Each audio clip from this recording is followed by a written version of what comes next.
Bonsoir à toutes et à tous et bienvenue dans ce journal.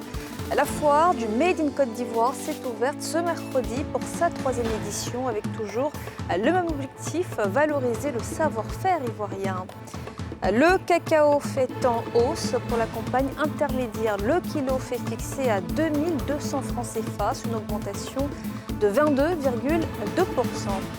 Et puis, grève annoncée chez les enseignants à 24 heures du mouvement. La ministre Marietou Koné appelle à privilégier le dialogue. C'est donc le grand retour de la foire du Made in Côte d'Ivoire. L'événement qui met à l'honneur le savoir-faire ivoirien s'est ouvert ce mercredi en présence du Premier ministre Begré Mambé. Il se tiendra jusqu'à dimanche au Parc des Expositions d'Abidjan. Pierre Dipomélin, Chèque Bleu.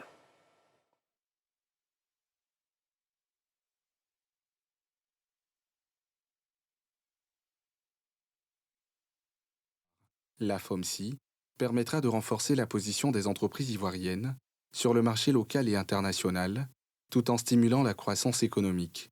Une initiative du ministère du Commerce pour valoriser le savoir-faire ivoirien. Nous sommes des artisans chocolatiers. C'est le chocolat de Côte d'Ivoire, le cacao de Côte d'Ivoire fait en Côte d'Ivoire. C'est notre 2e participation. Et la première participation, ça a été formidable. On a même reçu un prix.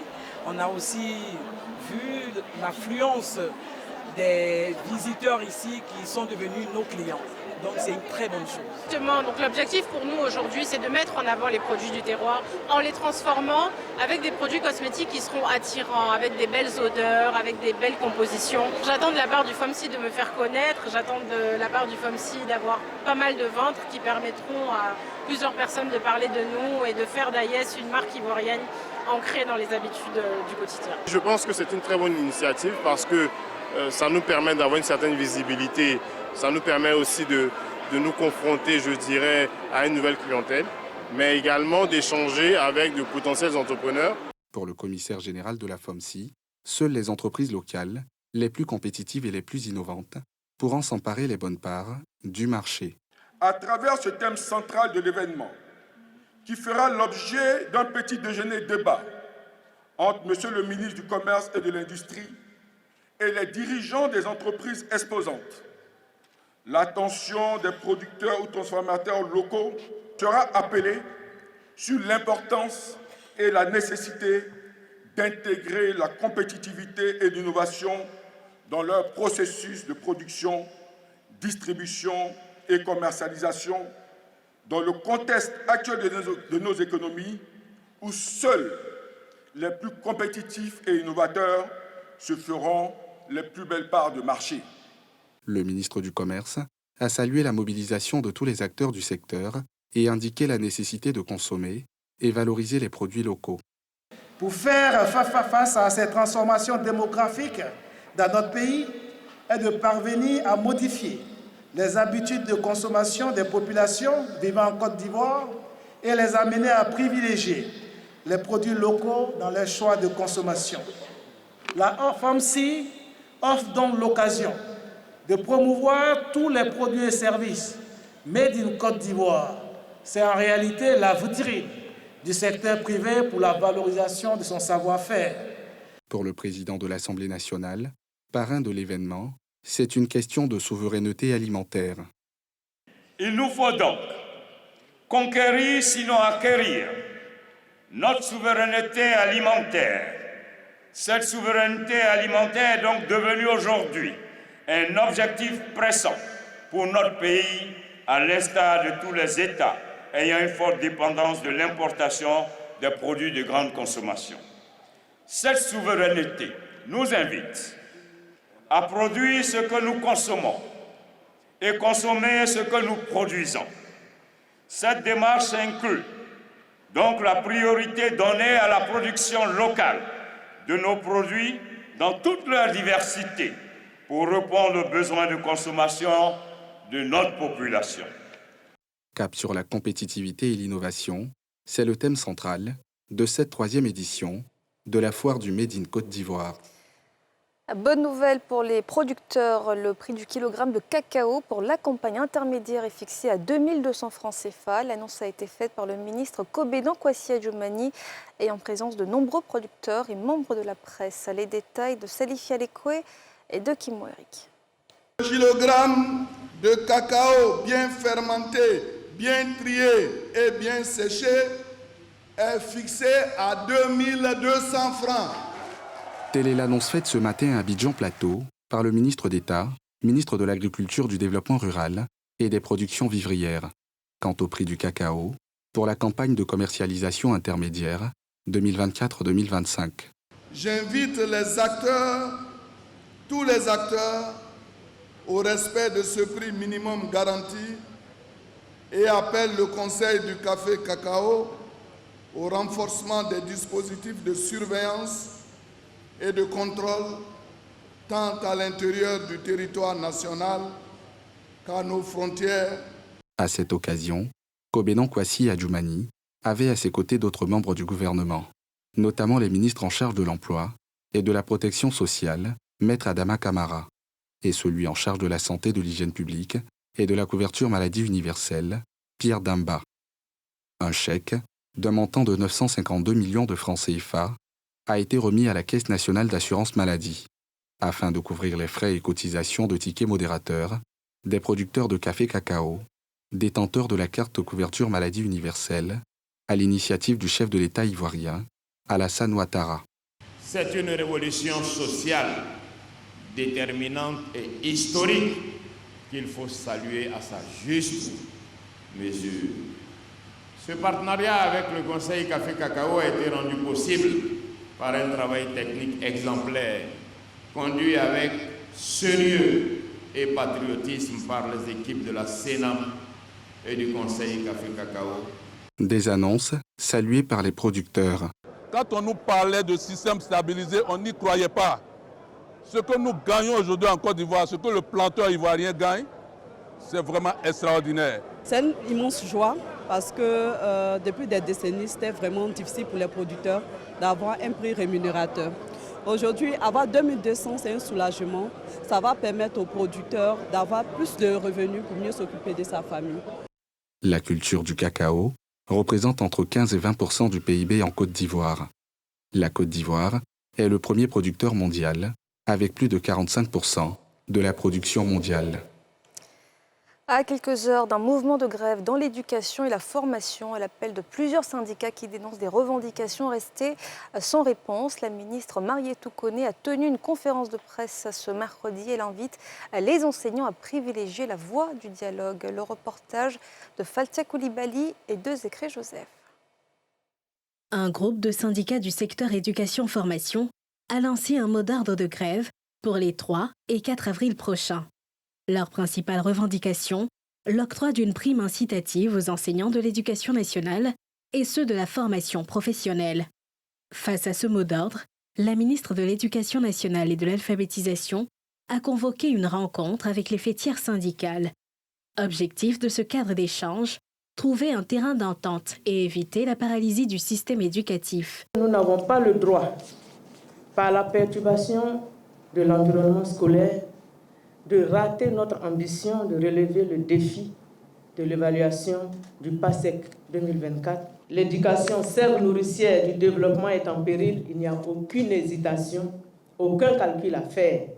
Il faut s'engager dans la bataille de la sauvegarde de l'intérêt collectif au détriment de l'individualisme. Lors de cette rencontre, la ministre a rappelé l'engagement du gouvernement à améliorer le système éducatif et à répondre aux préoccupations des enseignants, tout en insistant sur la nécessité de privilégier le dialogue. Je voudrais appeler tout le monde, chacun et chacune, à combattre cette grève inopportune, cette grève illégale, et à travailler avec abnégation, seul gage de notre pays et de notre épanouissement individuel et collectif. Invités à cette rencontre, les meneurs de la grève ont brillé par leur absence. Ils entendent aller jusqu'au bout de leur action et si aucune avancée concrète n'est enregistrée, la grève va être reconduite jusqu'à satisfaction totale de leurs revendications. Dans un communiqué, la ministre d'État en charge de la fonction publique a interpellé sur le caractère illégal de la grève, rappelant dans la foulée que toutes les mesures seront prises pour tenir tout perturbateur loin des écoles. C'est le deuxième cancer le plus fréquent chez les femmes en Côte d'Ivoire. Ce mercredi, la campagne nationale de vaccination contre le cancer du col de l'utérus a été lancée. Sont concernées les filles de 9 à 18 ans avec plus de 3 millions de doses disponibles pour endiguer le papillomavirus humain, principal responsable de cette maladie. Le constat de Pierre Dipomela. En Côte d'Ivoire, le cancer du col de l'utérus est l'une des premières causes de mortalité chez la femme, selon un rapport de Globocan en 2023. Son incidence annuelle est estimée à 2360 nouveaux cas, avec plus de 60% de décès. Le cancer du col de l'utérus est dû principalement à une infection persistante d'un virus appelé papillomavirus. Lorsque le col de l'utérus de la femme est contaminé, l'organisme en général élimine ce virus au bout de 2 ans.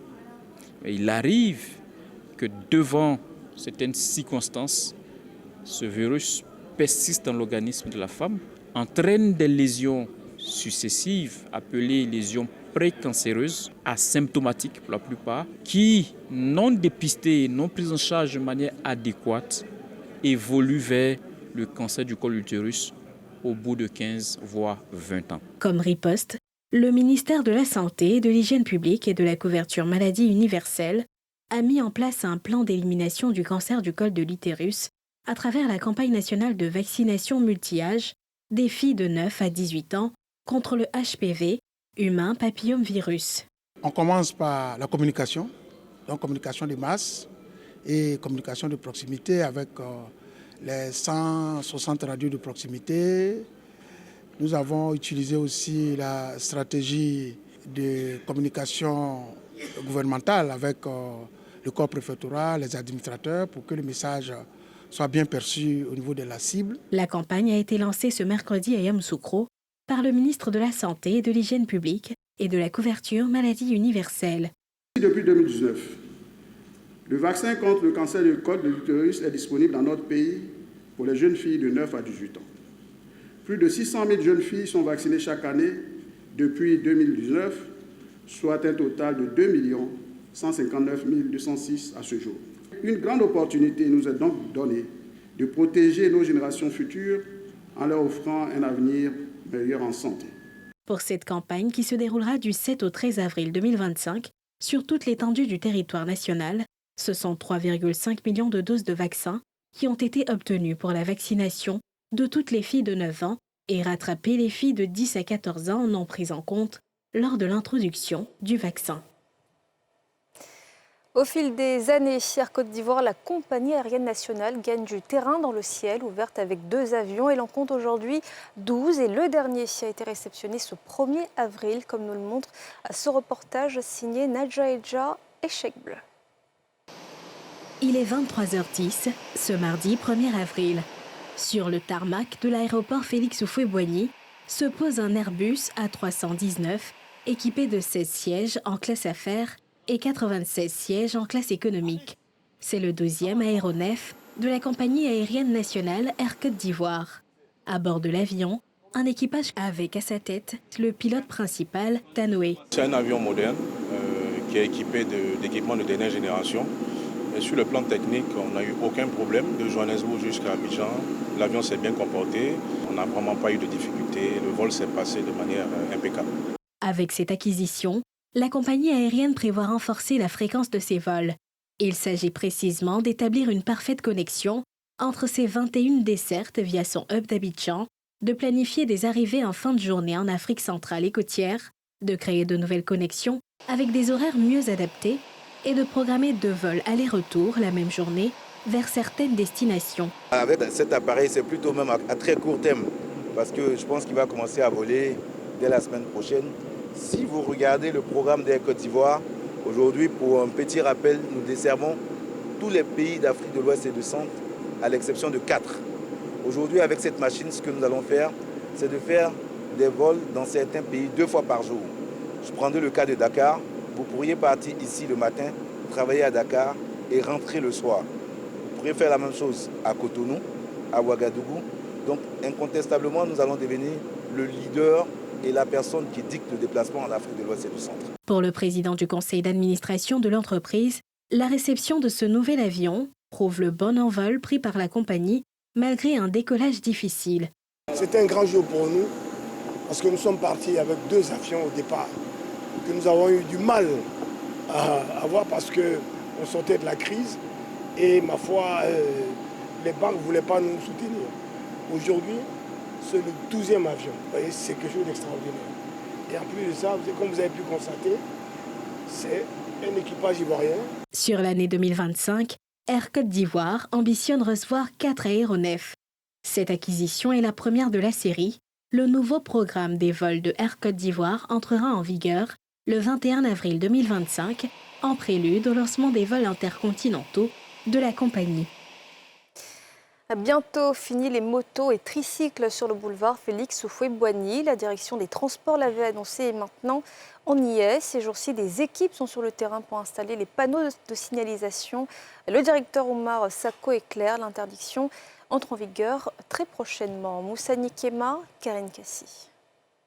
À quelques jours de la mise en œuvre de l'interdiction, des engins de 2 à 3 roues sur le boulevard Félix Houphouët-Boigny, une équipe de la direction en charge de la circulation, accompagnée des partenaires techniques, est sur le terrain pour la reconnaissance et le marquage des panneaux qui doivent être posés sur l'ex-VGE. Nous sommes venus avec les équipes opérationnelles pour voir comment se fera la mise en œuvre du plan de circulation que nous avons arrêté pour contourner l'utilisation du VGE. Et sur le terrain, on a vu qu'il y a quelques aménagements à apporter. Ces aménagements seront apportés. Les experts, l'OSER, l'AGEROUTE et l'OFT ont travaillé sur le projet. Et ce qui reste à faire aujourd'hui, c'est l'implantation des panneaux de signalisation. Ces panneaux seront implantés et puis dans les jours à venir, la décision de fermeture sera annoncée, la date sera annoncée et on espère pouvoir compter sur le civisme et sur le sens de la responsabilité des usagers, des Ivoiriens. Ce sont environ 143 panneaux qui doivent être posés sur l'ex-VGE ainsi que sur les voies de contournement. Oumar Sako a informé qu'une rencontre est prévue avec les acteurs de la livraison et les usagers concernés afin de porter à leur connaissance les dates retenues pour la mise en œuvre effective de la mesure. Et une nouvelle distinction pour le général de corps d'armée, Alexandre Appalo-Touré. Il vient d'être élevé au rang d'officier de la Légion d'honneur française, une reconnaissance de son parcours, mais aussi de la solide coopération entre les gendarmeries ivoiriennes et françaises, comme nous le rapporte Thiemé Danger dans cet élément. Ici les Moulineaux, siège de la DGGN, Direction générale de la gendarmerie française. Sur les lieux, un hôte de marque, le général Alexandre Appalo-Touré. Accueilli avec chaleur par son homologue français, le général Hubert Bonneau, qui lui remet une haute distinction des armées françaises. Au nom du président de la République française, et en vertu des pouvoirs qui nous sont conférés, nous faisons officier de la Légion d'honneur. Un signe du tout nouveau grade à l'international remis, le général d'armée français met en épingle la distinction, l'une des plus élevées, de la République française, instituée par Napoléon Bonaparte en 1802, et qui récompense l'excellence, le mérite exceptionnel et les services éminents rendus à la France ou à ses valeurs, tant par des citoyens français que par des personnalités étrangères de premier plan. Étant donné vos états de service, c'est vraiment un honneur pour moi de vous avoir remis cette décoration aujourd'hui.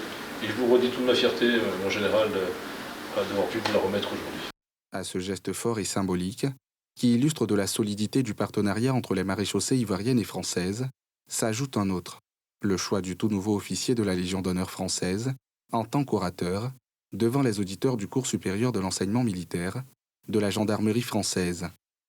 Thème de sa communication, les défis sécuritaires des gendarmeries africaines, l'exemple de la gendarmerie ivoirienne. Une intervention, au cours de laquelle le général de corps d'armée ivoirien met en lumière d'une part les enjeux communs auxquels sont confrontées les forces de gendarmerie sur le continent africain, avant de se focaliser sur les spécificités et les défis rencontrés par la Côte d'Ivoire, et d'autre part, de manière concrète, partage de stratégies innovantes, moyens concrets et actions efficaces déployés par la gendarmerie ivoirienne pour relever les défis de sécurité intérieure et de défense opérationnelle du territoire. Ces analyses et réponses aux défis sécuritaires ont été appréciées par les auditeurs, composés de 80 officiers stagiaires de 17 pays et 10 officiers de l'école de guerre, dont un Ivoirien. Et voilà, c'est la fin de ce journal. Merci de l'avoir suivi. Retrouvez demain à 19h50 Alassane Drabo. Bonne soirée à toutes et à tous.